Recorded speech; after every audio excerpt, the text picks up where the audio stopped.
got an interesting story to tell you. Just a short one.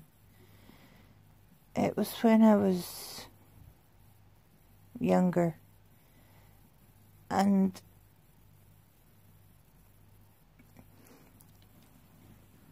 I was frequenting gay discos because the music was better and you didn't get hassle from the guys.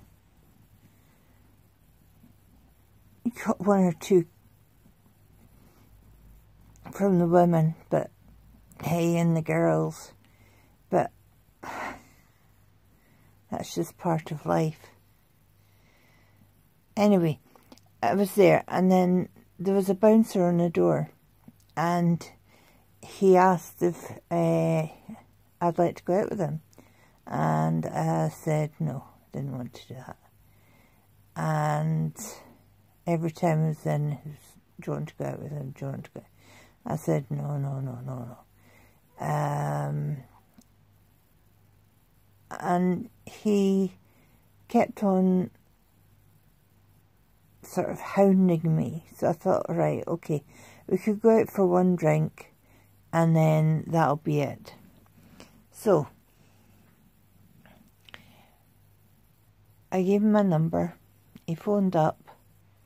He said, come, we'll go for a drink. I didn't go. He phoned up again. Why didn't you come? I said, I don't really want to. He said, no, you've got to come. So I thought, right, okay, we'll just go up for one drink. So I went up for one drink. And then he says, all right. He says, come back to my house.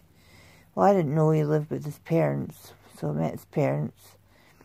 And then as time went on, I saw more of him because I was at the discos maybe Thursday, Friday, Saturday, Sunday. And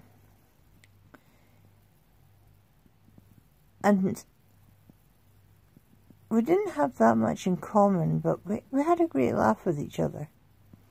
But then I found out he had a past. And it wasn't a very good past. He'd been in prison. He'd been picked up by the police numerous times. So I wanted to distance myself from him. But at that point it was getting... Hey, stop it. It was getting a bit too intense. He was saying to me, look, you're mine now, you don't go anywhere else, you don't see anybody. He was getting very possessive. And then suddenly he said to me, this is maybe after about 4 months, he said, you're going to get engaged to me. And I says, no, I'm not getting engaged to you. And he says, yes, you are. He says, I'm going to court. I says, what? I says, what are you going to court for? He says, something that happened before I met you. I said, and why do you need to get engaged to me? He says, because it'll look better and I'll be able to get out of getting a prison sentence, a custodial sentence.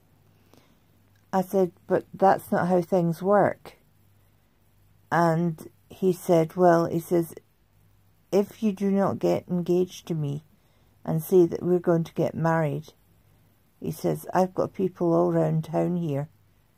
He says, you won't last a minute. He says, you'll get punched to the daylights. He says, you won't survive. And I'm thinking, God, because he was part of the underground drug scene. Not that I took any drugs, but he was part of that. And I thought, God's sake, what have I got myself into? So he found this he found this ring. I don't know where it was from. And he put it on my finger. And he says, right, he says, we're getting engaged. He says, I'm going to get married.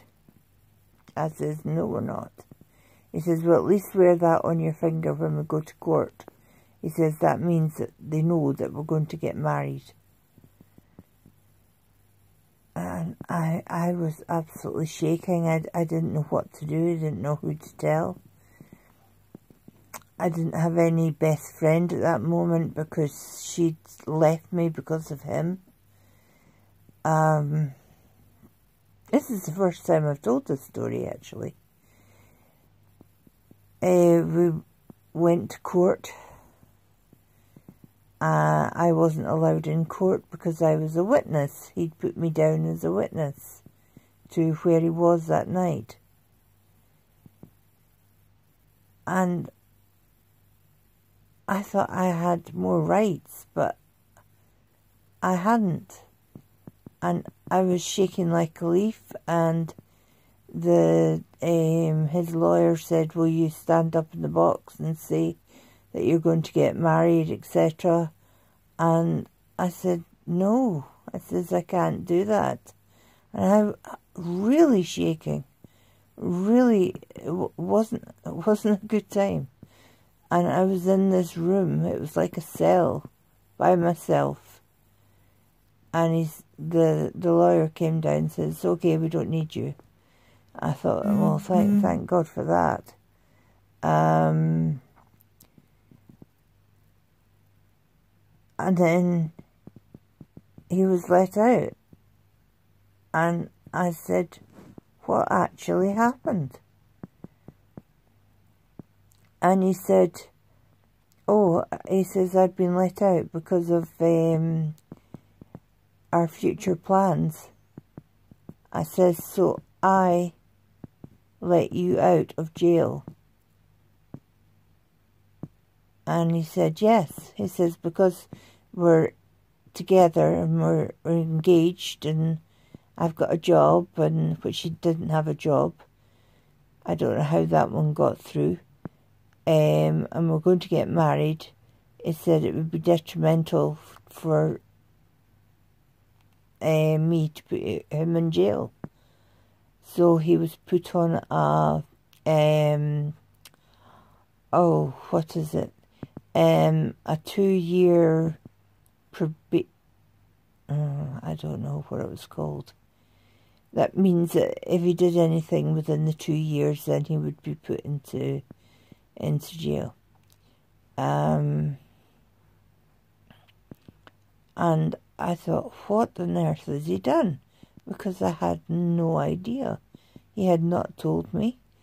So, next minute, we're back at his house, and the door went, and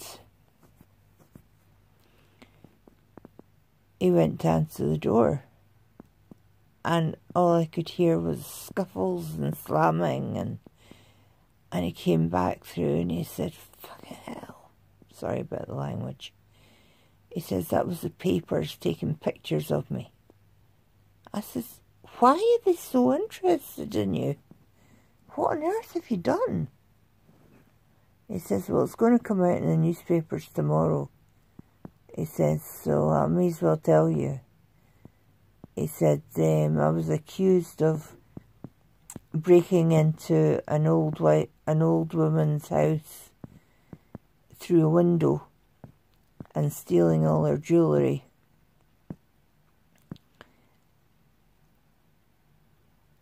And and beating her.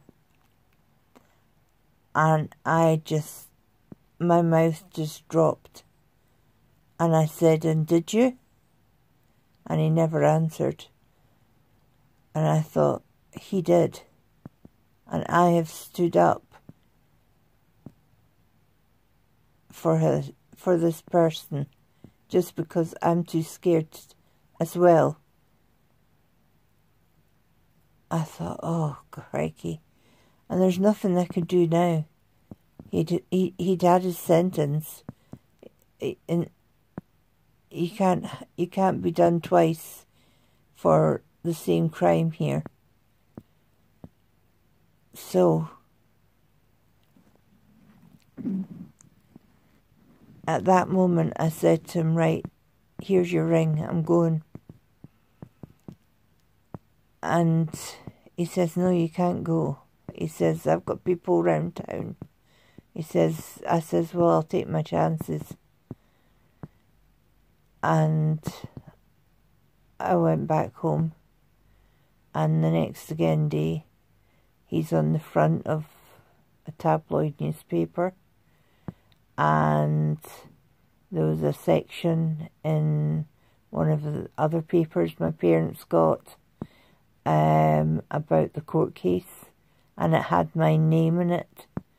So I had to take that page out of the newspaper. So my mum and my dad could not see it. Or I would be absolutely... I would get it from them as well. So they never said anything and I kept really quiet. But I still, to this day, feel so guilty about not actually standing up for myself and saying, hey, hold on, I'm being threatened here with my life, and you've just let him out, and he could have done that. He probably did do it, because he was that kind of guy. I'm glad I got that off my chest. So I've had my name in the newspaper for the wrong reason. A newspaper is distributed all over the place. God. That poor woman. That's all I can say. Anyway. By the way, I'm sorry for the sound on I'm an Ornament. I don't know what happened. But if you've not listened to that one yet, I apologise for the crackly sound. My microphone must have been touching something. So basically, it was, you engage me, you get engaged to me, or you die. Because I beat up an old woman, and I'm going to be put down for 2 or 3 years. But if you say that you're going to marry me, then I'll get out of it. I should have been up in that box, but again, I'd be shit scared. Nightmare. Nightmare. Total nightmare. Thanks for watching. Take care.